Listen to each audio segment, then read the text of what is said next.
Thank you for tuning in to The Aligned Operator by Bellaconnections. If today's conversation inspired you, share it with a fellow entrepreneur who's ready to grow with more focus and less chaos. Remember, scaling your business doesn't have to mean losing balance. It just takes clarity, consistency, and connection.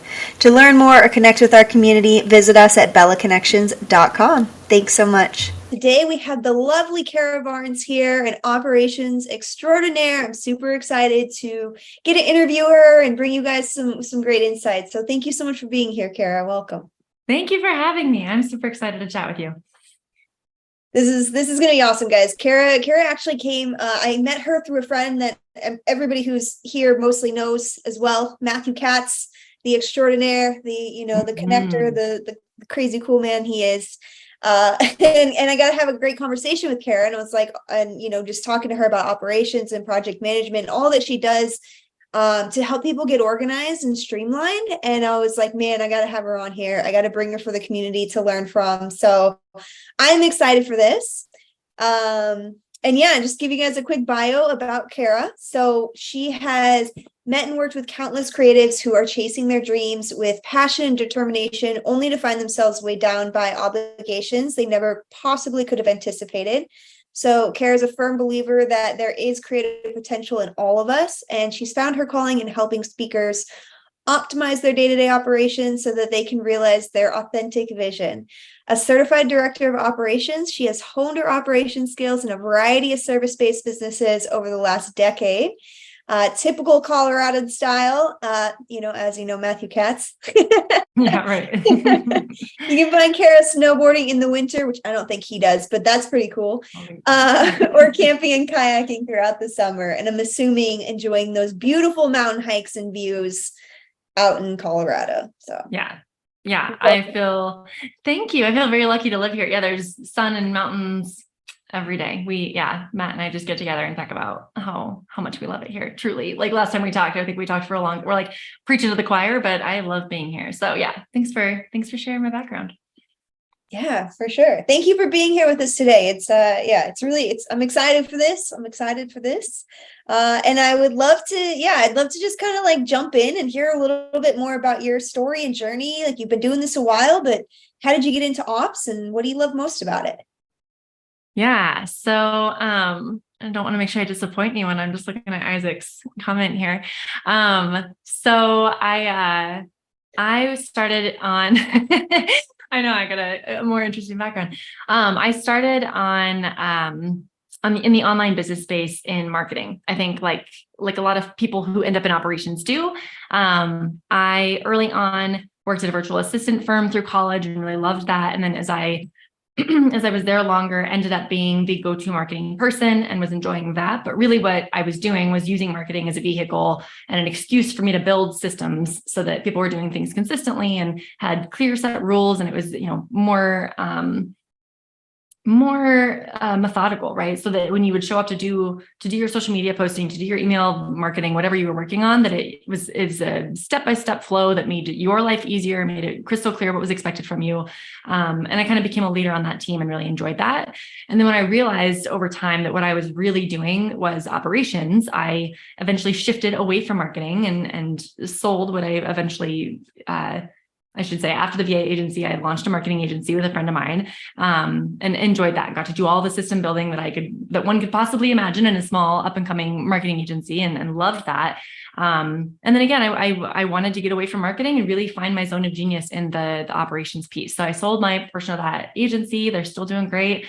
And I've had an excellent online entrepreneurial experience where I feel like with every year, as I look back in my time supporting online service-based businesses, I've just learned so much and I love it. So I think now that I have really found my niche in operations and sort of honed that with certain industries that I work with, I can see the power of helping a business owner do the work that they do more effectively, with more consistency, with better support, more autonomous staff. They have more freedom. They feel like they can walk away and things are happening in the background effectively, where they stop using language like I'm putting out fires all the time, or I'm drowning in my business. Like I love seeing that transformation to people start to enjoy their business again and feel like I really get back to doing what I love. In my case, I work with a lot of professional speakers.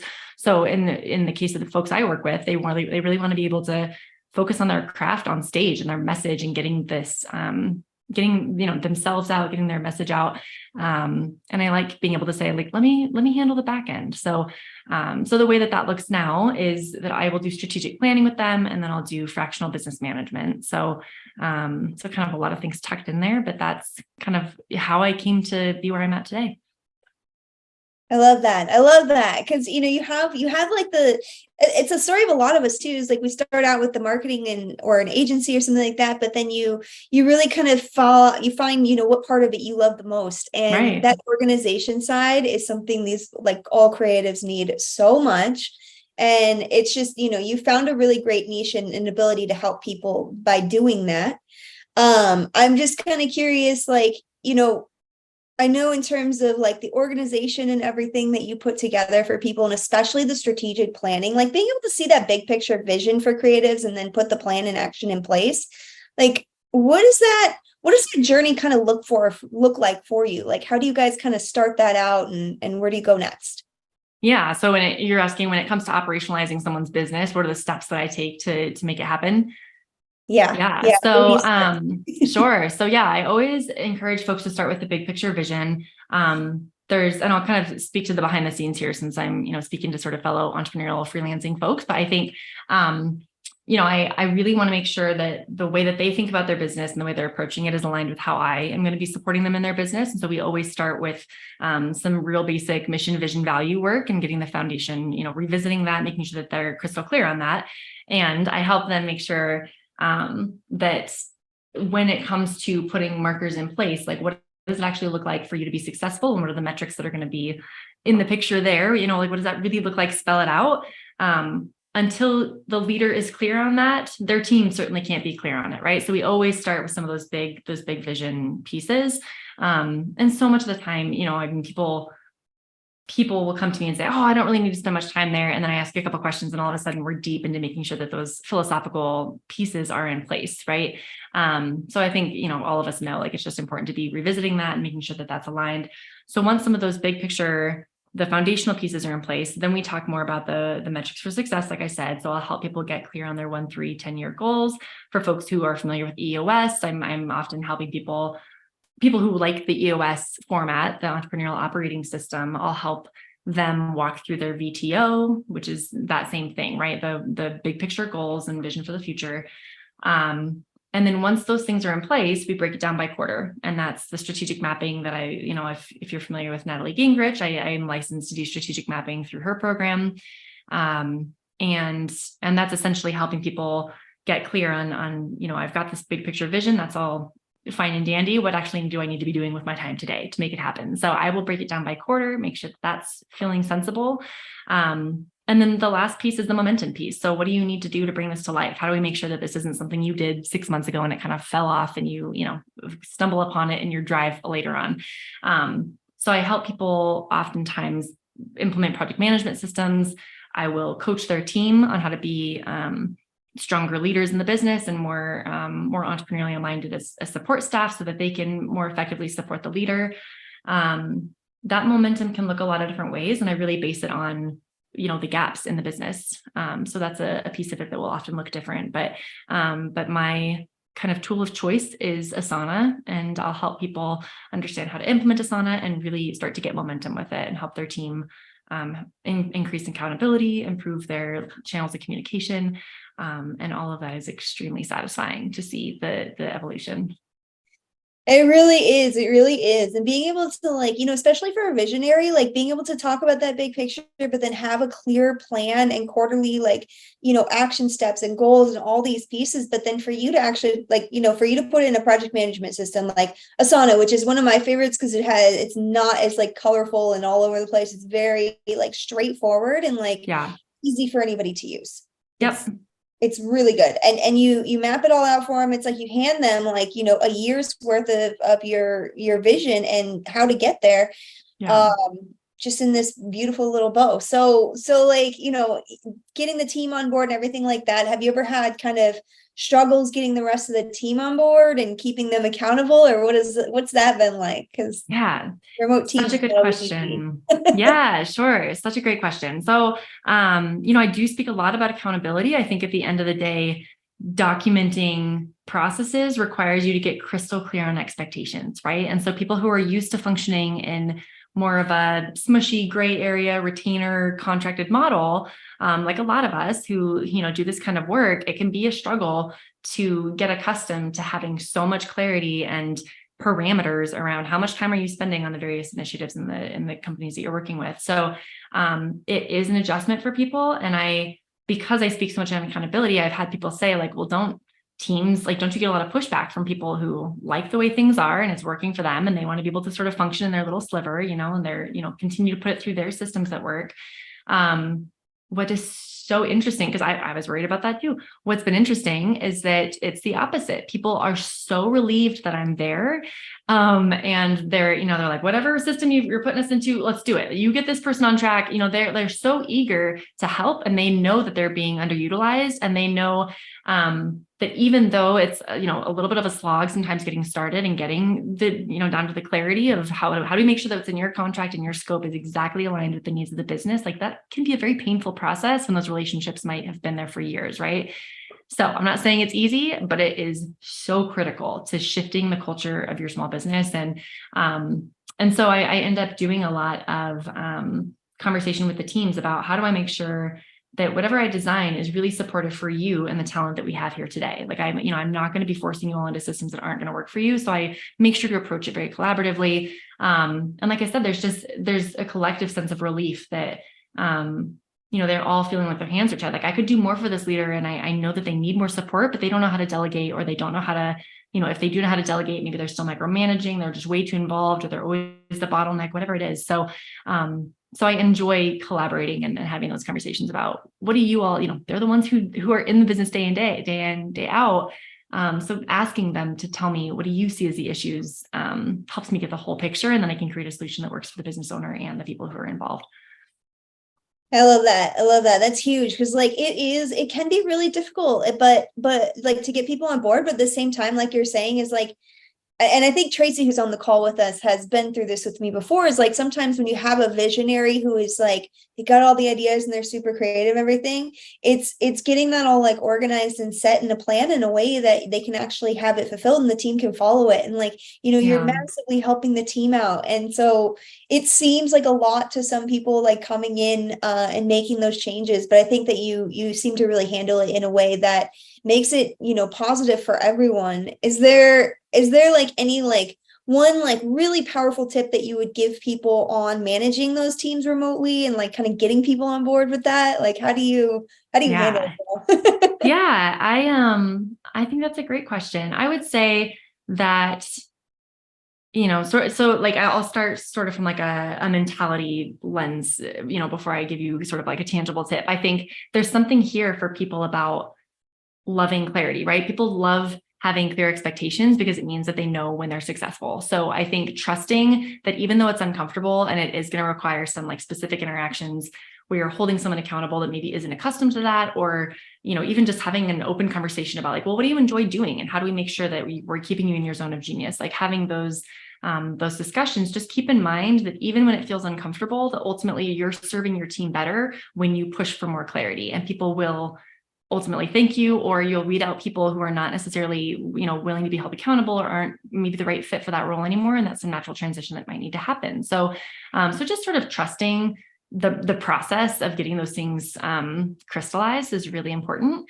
And then I think in terms of like a real specific tip, I will say that particularly with businesses that are at a size where they're leveraging contracted talent in particular, like folks who aren't necessarily at a point where they have a lot of W-2s, it's a different game, right? When it's a contracted team instead of employees, I do a lot of bringing folks together and saying, okay, even though you have your own contractor services that you offer this way, we need you to function as part of a team. And how do we meet you where you're at and have a good dialogue about that? So as part of those conversations, the specific thing that I would encourage you to do is to ask them, to give specific days and times that they're going to be working and ask them to honor that. And I know that that goes outside of the, like, don't tell the IRS I said that, because contractors are supposed to be working loosey-goosey. But I think even saying, if I have a sense of when during your week you're giving our account focus, then I can set you up for success. If you're going to be working every Wednesday, I can make sure your projects are lined up on Tuesday. I can make sure that if I send you something on Thursday, I know not to hear back from you until Wednesday. So pushing for that level of clarity with people, I think, can be really, really positive, because it both gives the business a way to leverage that talent more effectively. And what I would encourage you to say to the folks on your team and to help people realize is that it also frees them up so that they're not always on call in this gray area space. I get an email Friday at 4. Do I need to respond to that? What are the expectations there? Right. So again, just crystallizing expectations for everybody involved, I think, can only serve people. And sitting through the pain of that process. You can give me a call. We can vent about it. I can give you as much, support, because it is hard. And I'm in the middle of it right now with some clients. And so I feel like, I'm making it sound like, oh, just do this. And, it's just a matter of quick protocol. It's not, it's personal dynamics all up in it. So yeah, it's a lot. I'm glad we're talking about it. Oh yeah, no, I think that's huge. I think it's huge. And it's so helpful. Like, I really like that, setting those clear expectations is so key for anybody to be successful, but knowing when you can follow up with them, what they should be expected to respond to and how quickly, and all that kind of stuff really goes into making them feel successful too and confident in their role. Because too often people are like, oh, I'm doing a terrible job, when they're not. Or, they're not doing, either way, like, it's just making sure that they feel good about it. And I think with business owners, like, getting them to that point too, and that team, like, it takes a lot of trust. You have to be able to, like, be in there and really be that authority person as well. So, getting in there and how, and getting to that point with people is also, accomplishment and a win too. So yeah, absolutely. And any amount of getting rid of the assumptions in the relationship, right? Like, how do you expect me to show up, and how, I think that those things get glossed over in this space of online work and in this space of contracted work. I think people sort of don't take as much ownership in the relationship on both sides. I've seen that play out in different ways. So I think the more you can push for clarity and getting rid of assumptions about that relationship and the outputs is huge. Yeah. Yeah. Oh, I love that. I love that you put that. Okay. All right, cool. Yeah. I mean, that's huge in team management and everything, getting people on board. Are there, in terms of, like, the systems and processes, this often feels just so custom to every business, but is there, like, one or two that you find are just really stand out that everybody really kind of needs help with in terms of just getting those in line so the team can function to this kind of level? Yeah. I mean, I'll say, so I suppose what you're asking is, are there processes that most businesses should be taking the time to implement if they're sort of, newly coming into operationalizing and figuring out where to start? Yeah, I think what immediately comes to mind is marketing, right? Like, marketing is such a process heavy space because it's processes that happen over and over again. So, I think about finance. Yeah, those things happen a lot, but for most businesses, the size that I work with anyway, and I know there's a little bit of variety in who's in here, but for a lot of small businesses, they've only got one or two people really touching those financial processes. So you don't need to build a whole chunky system around it. With marketing, in addition to those things happening over and over, you might have a web designer and a copywriter and a graphic designer and a social media manager and a strategist and a brand, implementer. All of these people involved who really need to be in sync, videographer, photographer. There's so many aspects of marketing for folks who are really committed to doing a great job with it. That prioritizing those processes is not only going to give you a better output for the talent that you're investing in, but it's also going to retain your team, and they're going to feel appreciated and valued because you've given them clear expectations for where their piece of it starts and stops. And then, you're more likely to avoid scope creep and frustrations about, like, okay, well, I was supposed to just do this piece, but now, because that person left, now I'm picking up this and that. If you have processes documented to such a point that every task has a name and a date next to it, it gets rid of a lot of the smushy scope creep stuff that frustrates contractors and creates turnover in people who are in the creative space who don't want to be taking on more than they, we don't want to be leaving our zone of genius because there's a slew of problems with it. So the more that you can support people and making sure that they are in that narrow scope is my my tip for small business owners as they're trying to level up their marketing. I think that's a big one. I think that's huge. I know I've fallen victim to that myself a million times. I've also had it happen to me. Heck, that project I was just talking about, Tracy, that happened, and it just is tough. It's really tough. So being able to avoid that up front, I think, is really, really important. And putting in those, processes in place, that clarity, the expectations, not allowing scope creep. Like we all need to be really aware of that. Because it's not like anybody goes into it like trying to not value and appreciate your time. Like it's just a process. Right. So yeah. And I think that if leaders see you showing up and saying, I saw that this didn't go smoothly this time. How can we make sure that we never come back here to this problem again? What documentation, what system in your business, or what expectation do we need to shift to make sure that anybody involved knows crystal clear what needs to happen in the future so we don't have this same frustration again? Because I think that's one of the big things with leaders is that they don't necessarily have the natural scalability, bandwidth, what have you, to take that step and say, they're just putting out the fire, getting it done. They're just focused on the right now. So if you as the person a little bit more removed can say, I want to make sure this goes better for you in the future, that's a huge trust builder, when we talk about earning the team's trust to be more autonomous. So, yeah. Oh, absolutely. Absolutely. I love that. That's awesome. Okay. Yeah, and earning the trust like that and everything, like you want to be able to help people, and that's what you really are setting out to do. And getting organized is a huge way. It saves everybody time. Everybody time so they can focus more on their genius zone. So I can't stress it enough. But you mentioned the marketing department specifically. Mm-hmm. Definitely agree there. Is there like what do you normally, I mean, I guess it's kind of a hard one because every business is so different, but like, what would you say is like a process or a place that people have fallen short in the marketing department that, you've found a really good solution for? Yeah. I mean, I think, that's a great question. There's a bunch of answers coming to mind.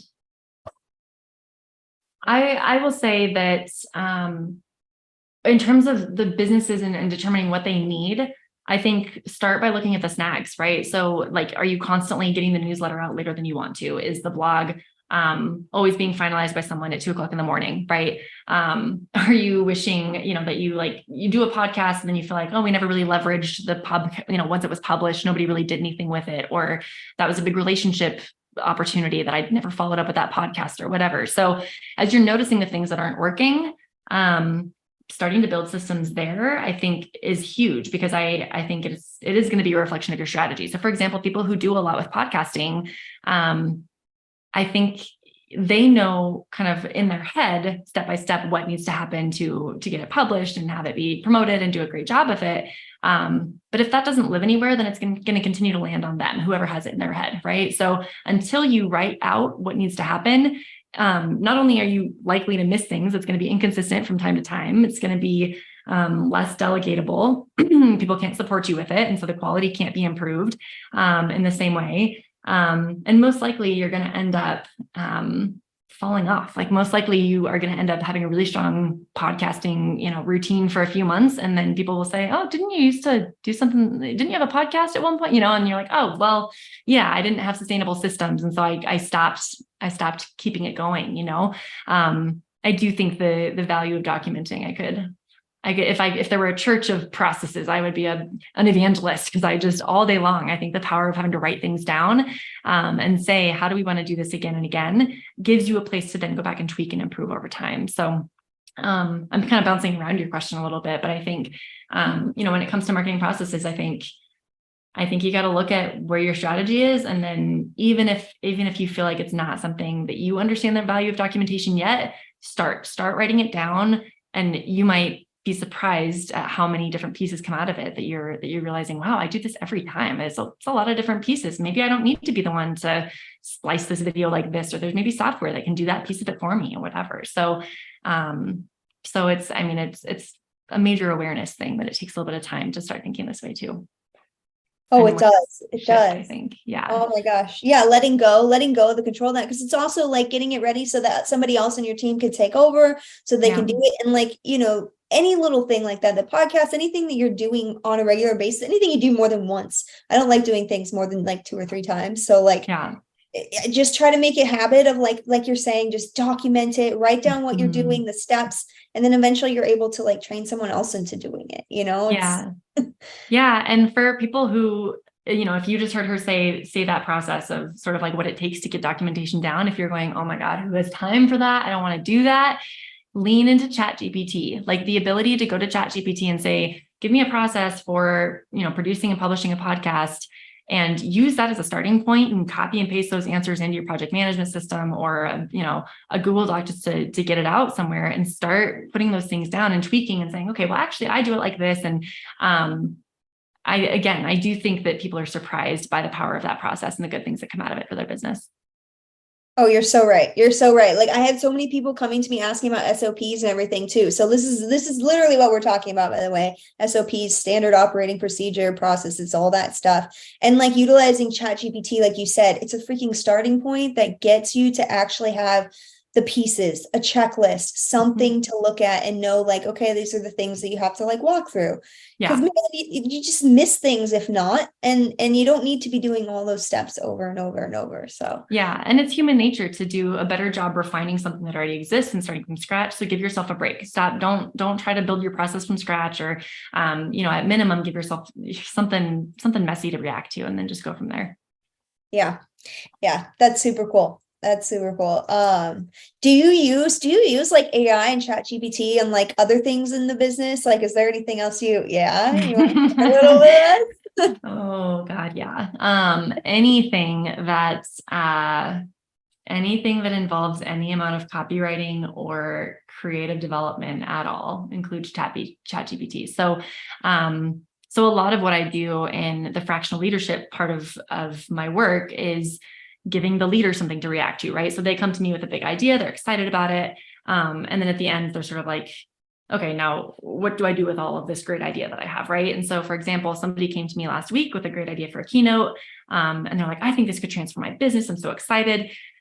But then the overwhelm of, okay, well, great, you're booked out for 3 weeks with things to do. Like, when are you going to spend time sitting with the energy of this and write a keynote, right? So I took what they gave me and took the specific language that they use, and I put that into ChatGPT and said, give me a title and description, make it funny, make it, do 3 takeaways for this keynote, and give me just a full document outlining this keynote, so that when the person comes back to it, when they do have time to sit down and look at it, they have all of this good stuff to be able to jump in and say, oh, that's not quite it. But this is, like, they can pick up right where they left off. So being able to come up with titles and descriptions for training programs and online courses that you're doing, or any of that, and being able to say, give me five funny variations on it, or give me 5 Halloween themed variations, or whatever. I mean, it is just so invaluable. Is this helpful? These granular kinds of examples? Yeah. Yeah. And then, of course, if you're not using it for social media, use it for your social media. You should never write a social media post ever again. You need to be using ChatGPT for your social media posts and your blog writing. Again, what I always tell people is to use it as a starting point, and then be able to go in with fresh eyes a little bit later and come back to it and infuse it with your brand, your audience, your humanity, and your humor, whatever it is. I think the other big one, we talked about the processes, being able to use that for some of the documentation. But another big one is for emails. So we all spend all day in our email inbox. It's just, it can be exhausting to keep up with it. So I encourage people to give themselves a starting draft of their email. So especially if you've noticed that you're putting an email off a couple of days and it's something you got to get back to eventually, I will copy and paste in the email that I need to get back to, put it in there, say, roughly here's kind of what I want to say back, make it nice, make it professional, whatever the tone is supposed to be. I hit generate, I give myself that draft, put it in my email, and I snooze it for another day. So when I come back to it, I'm coming back with fresh energy. And again, I can jump right in. Oh, that's not quite it. Tweak, send. And it is night and day difference. I never let emails go without a response now, because I can always give myself that strong starting point. I guess I'm curious if that's the kind of stuff you're looking for. Yeah. That's incredibly helpful. I can't tell you, like, man, emails, especially emails and messages. I get like, I just, sometimes they take way more time than they need to. Yeah. And I really like the idea of, like, coming back with like fresh eyes and being able to tweak it and everything like that. But especially I really enjoy, how you utilize it for the courses, the titles, the keynotes, all of that. Like before, like, cause ops stuff, like, our job is to help make it easier for the team, for the client to make it so that these ideas come to light. And so, like, I used to always like write out, this is what the title should be like, tweak it, whatever. These are the things that we want to talk about. These are the key points. Like, and I'd spend a lot of time doing that, knowing that, just using ChatGPT for that, give them a base. Like, it makes such a world of difference of actually seeing something produced, because they look at a blank screen and their brain goes blank. You know what I mean? Like, all of us do that. Yeah, absolutely. And I just think you can start so much messier and let yourself stay in a space. Like, there's a speaker named Amy Clymer who I adore. And she does a lot with effective collaboration and creativity. And she'll talk about how we generate new ideas and think out of the box, and we access creativity in a completely different part of our brain than the part of our brain that analyzes, is this a good idea? And she said, the more that you can encourage people to stay in one space to the other, the better off the ideas are going to be ultimately. I think the Wi-Fi is getting a little funky on us. Oh, I can't hear you now.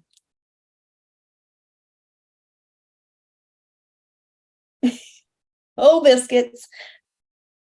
I'm going to read Isaac's question here and get that ready. Oh, I hear, no, not yet.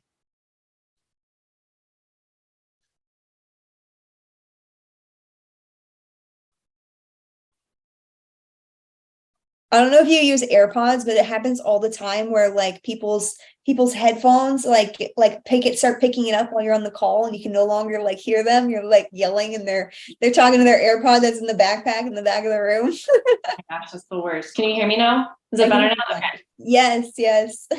Well, yeah, we were talking about I don't know, I lost it. And what did I say? All kinds of good stuff. All kinds of good information. No, I know what I was going to say. The two parts of your brain. So the idea generating part and the, like, is this idea good analysis part. She encourages us to stay, to design our flow in such a way that we can be in one space or the other. So with ChatGPT, same thing. Like, it's the same concept to me. I'm just letting myself stay more creative and say, give me 10 ideas for this, regenerate, make it funnier, make them shorter, make them longer. Like, I'm just letting myself stay messy. And then again, copy and paste, like, come back to it with fresh eyes later with that analysis part of my brain. And I come up, the things I come up with now are so much stronger. So yeah.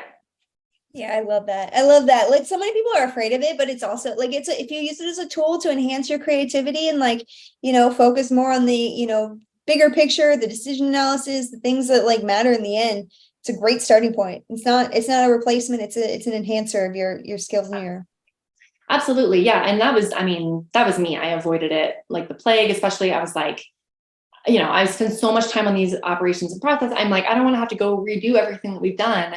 But now that's a lot of what I do, is I'm auditing people's processes to say, you know what, here's a way you can make this 10 times faster. You can, it's so much more efficient and cheaper, et cetera.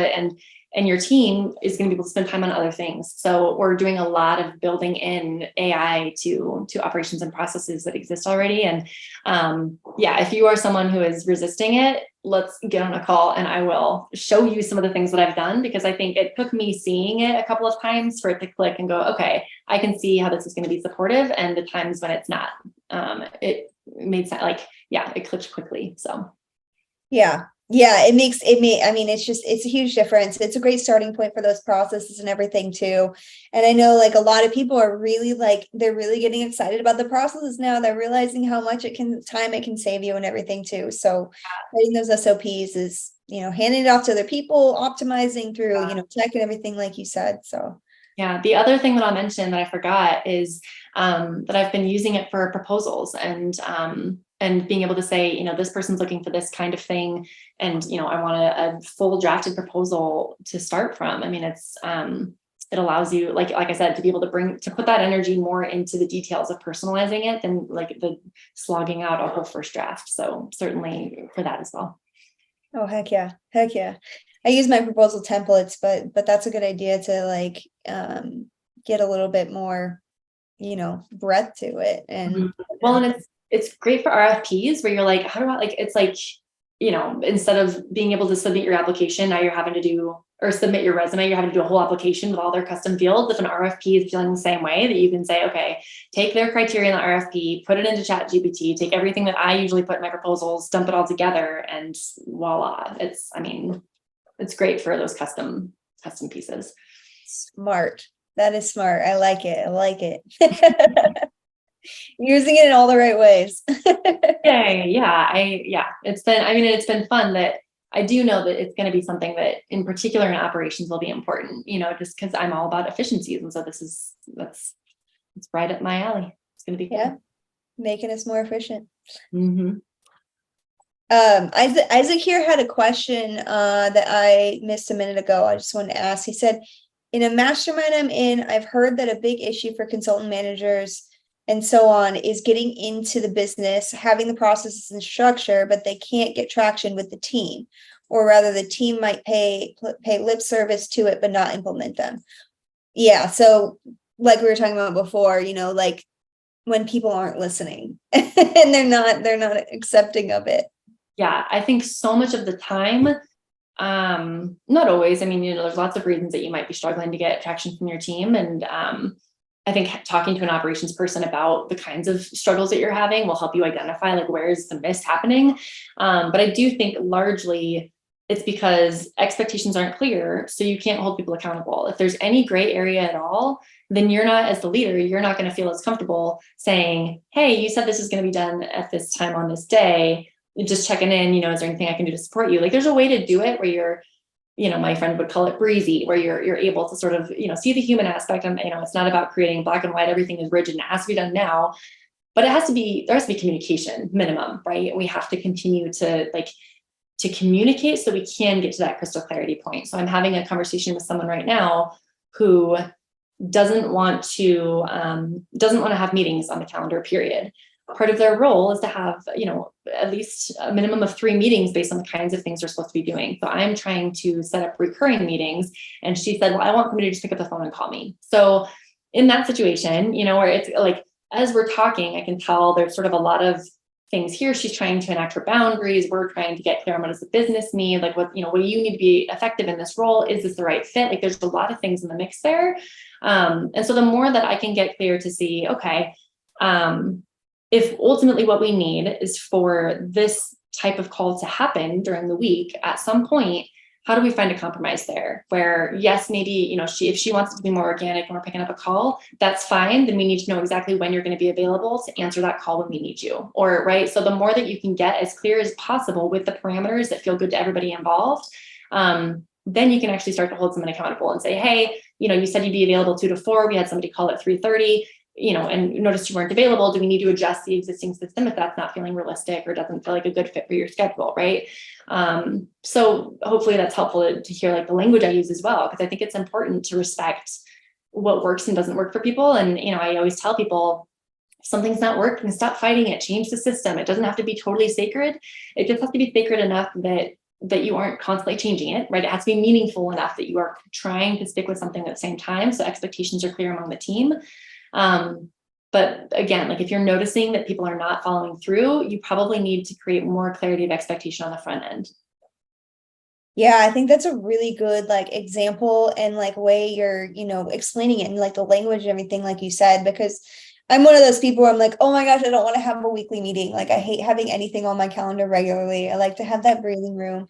Well, it's just that I don't want it every single week of the month. If I can have a 1 week off, that's fine. But and some flexibility in there, but it's finding that flexibility for people more than anything. And it's, I know some people prefer to just be able to just call me, I'm here, I'm ready. But then also what can sometimes happen is then, that those calls aren't as consistent. People aren't, checking in. It'll go 3 or 4 weeks and they're not calling because they don't know that it brings up a lot more in a meeting and in a conversation, if you have it, even just every other week, and, have available office hours on the, the weeks that, you don't have scheduled calls, you know what I mean? So it's just creating those kind of structures and working with people, I think is super valuable. Yeah. And I think helping people understand the why too, because my goal when I come in and work with a business and a team is to help them achieve more flow, right? Like the reason I don't want, it's not that I have a strong vendetta against people picking up the phone and calling each other. I mean, I kind of do personally, like I don't, none of us love receiving a phone call where we have to shift gears, but that's the point is like, ideally, if we can get ahead of it, we know that we're going to need to connect at some point. If we strategically put those on the calendar in such a way that allows us to have flow on the other parts of our day, that's a game changer for a lot of small businesses that otherwise feel like, urgent things are mixed in with non-urgent things and everything feels jumbly and they're not, there's not great focus from day to day. So yeah, I think I appreciate what you're saying. People get nervous when I come in and say that I want to put recurring meetings on the calendar and have it be more consistent, because to them that sounds like more meetings. I'm like, well, if we add up the time spent on these last, the spontaneous calls that happen all the time where everybody's in a panic because you haven't connected in a little while, the trade-off is worth it.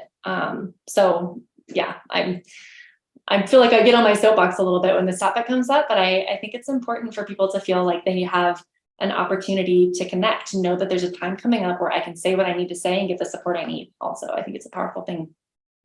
I totally agree. And on top of that is like that time that they spend on all these side conversations, but also the time re-explaining it, because the whole team wasn't there to like listen to what that decision was. And then one side's doing this and they're going in a completely other direction. The other one's going this way. So yeah, it eliminates a lot of that.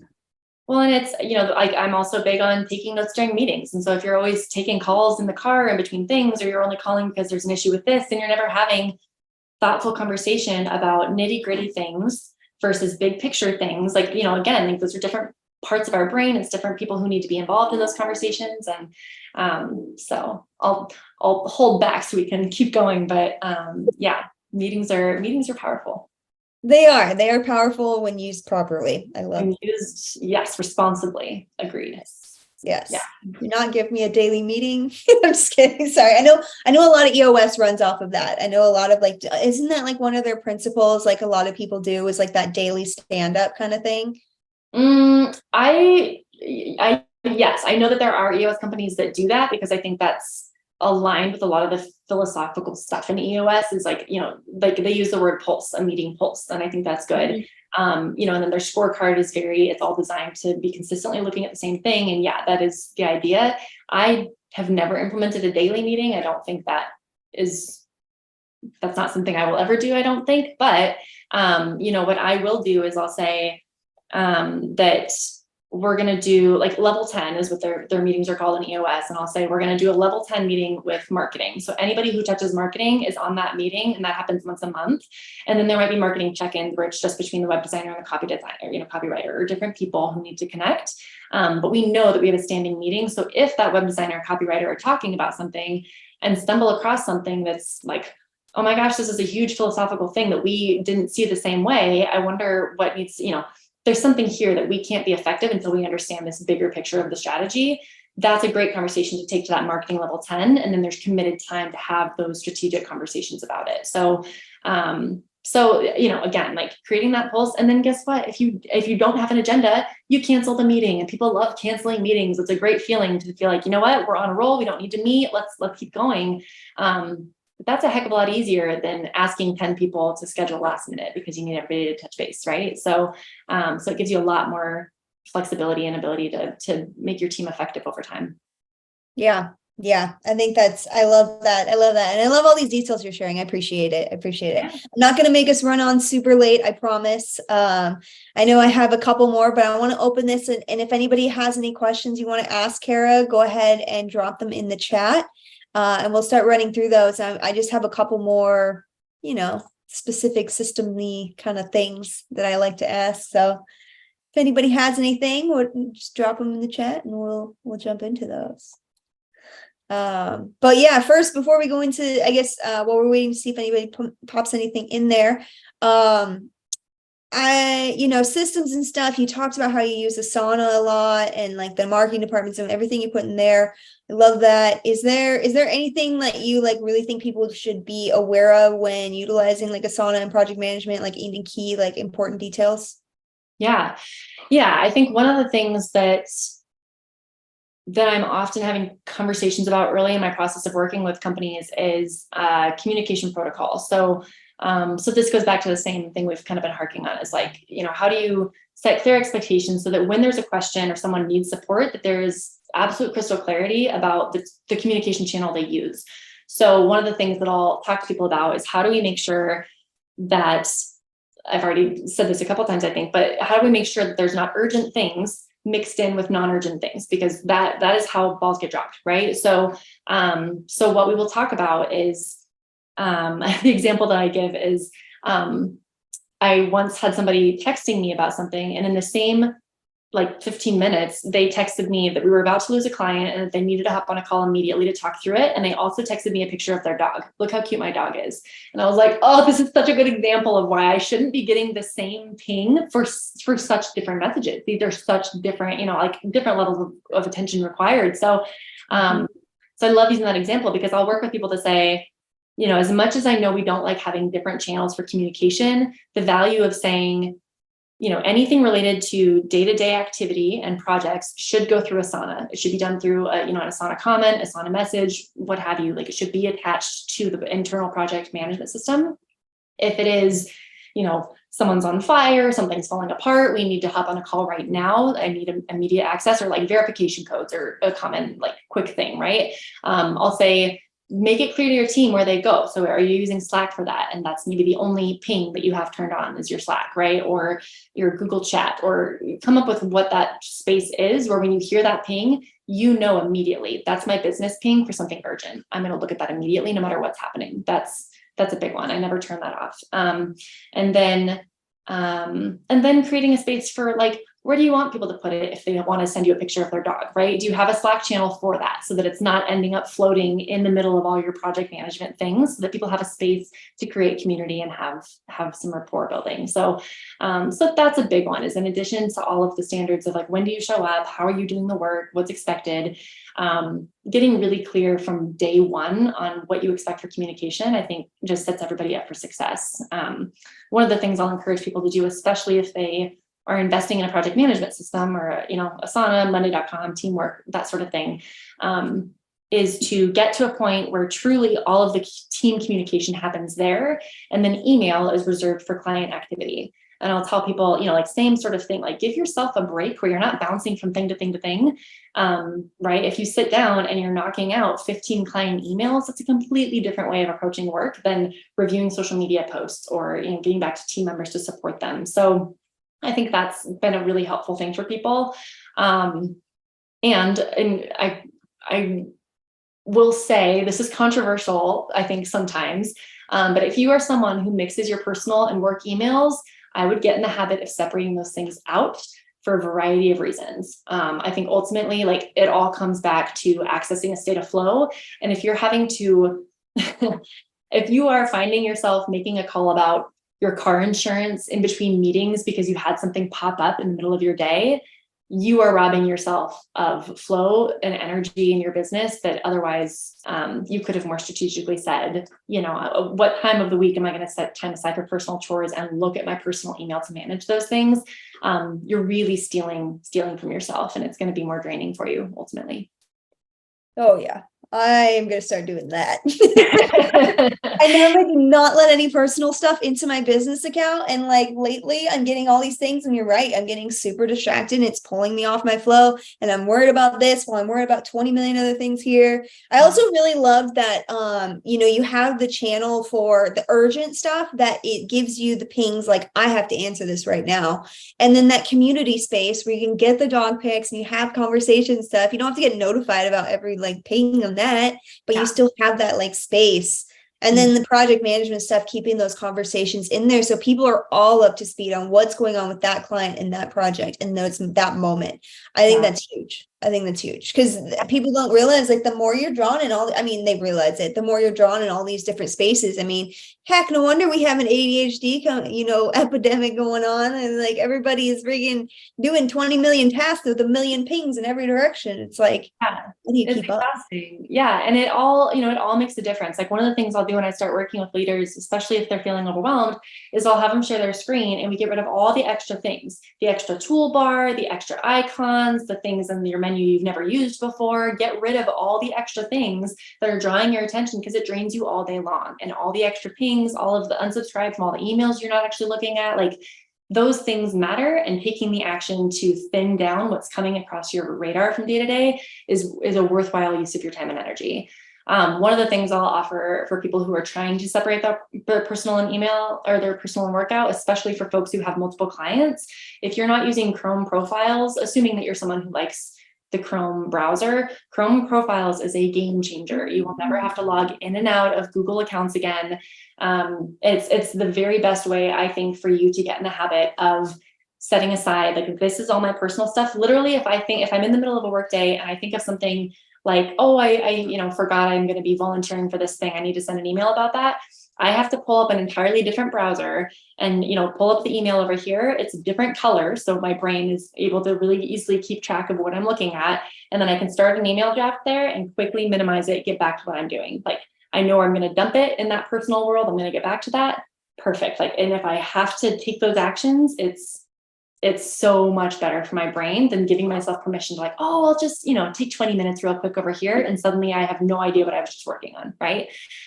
So that's a powerful thing. And if you want help implementing Google Chrome profiles, like, please get in touch. It's kind of a confusing thing at first, but it's worth figuring out.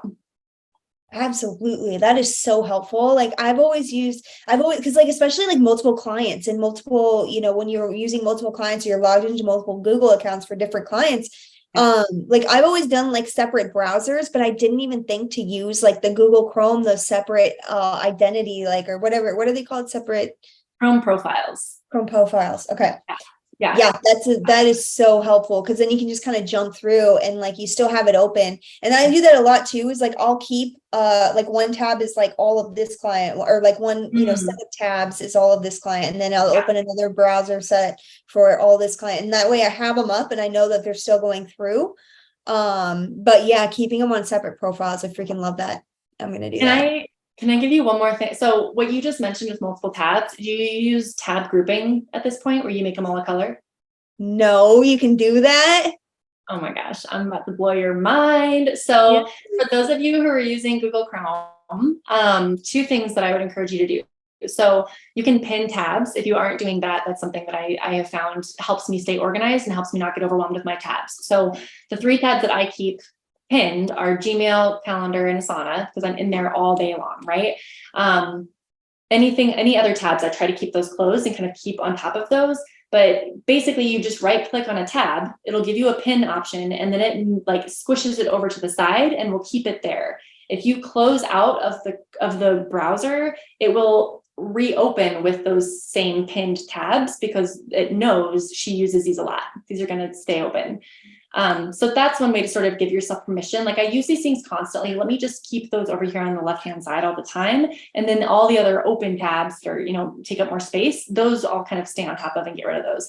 The other thing is that if you right click on a tab and say add tab to group, and if you're not seeing these options, you might need to update your Google Chrome, and it would be worth doing. But there's an option that says add tab to group, and you can create a new group, and and you can color it. I'll name it like based on the client. So if the client is Ashley Simpson, I'll do AS, right? And then give it a color that's related to her branding. And then anything I'm working on, I can add it to that group.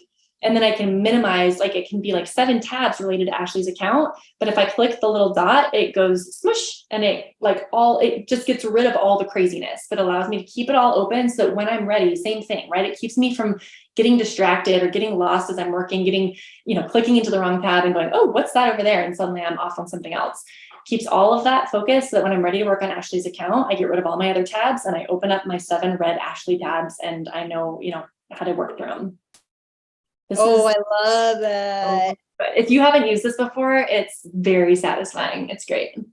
I haven't, but as you're saying it, I was just playing with it, like the pinning and just the color coding groups. Like, oh my God, that's going to be so helpful. I know.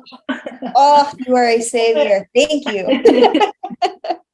And I know, especially like a lot of people in here like do a lot of research and stuff too. So you have like a massive amount of tabs going on, and you got all these clients you're working through. Like this is huge. This is so helpful. Thank you. Hey, good. Yeah, definitely. And this is one of the things I help people train out of using their tabs as a to-do list, right? So if you're doing that, that can, again, be a really exhausting way to like have stuff in front of your face all day that's like, hey, you need to do this, you need to, like, that's not actually serving you. It's exhausting that you have all those things calling at you, right? So I would definitely play with this tab, grouping tab thing, but also look at getting yourself some kind of system where you can put those things into a to-do list instead of having all those tabs open. Because I think the mental drain of that is underestimated. I think it can be a little. Oh my God. Yeah. It's overwhelming to like think, oh, I have to do all these things still. Like it's exhausting.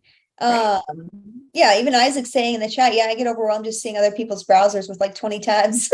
Yeah, totally. Yeah, that's exactly it. Awesome. Okay, I can't wait to implement this. It's been super helpful. I really appreciate you sharing with us today. Yeah, this has been fantastic. I'm just gonna ask one last question. Isaac popped a question in here, and then he wanted to know, what do you think is an AI leverage kind of task versus a team member VA kind of task? Oh, interesting. So the way that I love this question, the way that I updated an SOP for someone yesterday when we were doing their blog SOP, I changed it so that, previously it was that someone was going to create an outline for the blog and the leader wanted to approve the outline, and then the blog would get drafted, and then it would be checked by one other person, and then the blog would be finalized. So we had, 4 or 5 tasks related to that.